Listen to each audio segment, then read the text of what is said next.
நண்பர்களுக்கு வணக்கம். காலையிலேயே குட்டிகள்லாம் பாலுக்காக தாய் ஆட்டுக்கிட்ட விடுறது வழக்கங்க.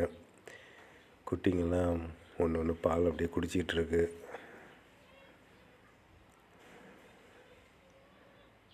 பால் குடிச்சிக்கிட்டுருக்குங்க. பால் குடிக்கிறத நம்ம அப்படியே நின்று வேடிக்கை பார்த்துட்ருப்போங்க. எல்லாம் சரியாக பால் குடிக்குதா, எல்லாம் பால் எப்படி ஒரு சில ஆடு மாற்றி கூட கொடுத்துட்ருக்கோங்க. அது மாதிரி எதுவும் கொடுத்துட்டு குட்டிங்களை ஒரு சில குட்டிங்க குடிக்காமல் இருக்கும். அதெல்லாம் கவனித்து கொடுக்கணும். எல்லா ஆடும் பால் குடிக்குதான்னு பார்த்துக்கணுங்க. ஏன்னா நம்ம குட்டிகள் தான் நமக்கு பண்ணையில் ஒரு பண்ணையை விரிவடைய செய்கிறதுக்கும் அடுத்தது பண்ணை வளர்ச்சிக்கும் குட்டிகள் தான் ரொம்ப முக்கியமானதுங்க. அப்படியே குட்டிகள்கிட்ட கொஞ்சம் நேரம் அப்படியே விளையாண்டுட்டு இருப்பாங்க.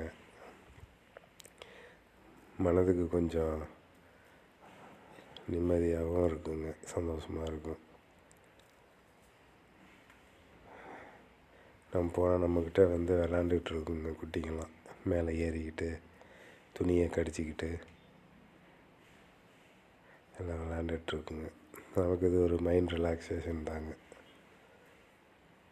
அதுக்கப்புறம் போயிட்டு மற்ற வேலைகள்லாம் பார்க்குறது வழக்கங்க.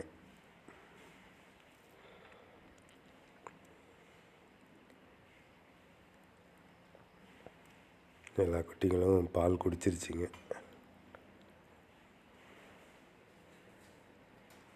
அவ்வளோதாங்க இன்றைக்கி.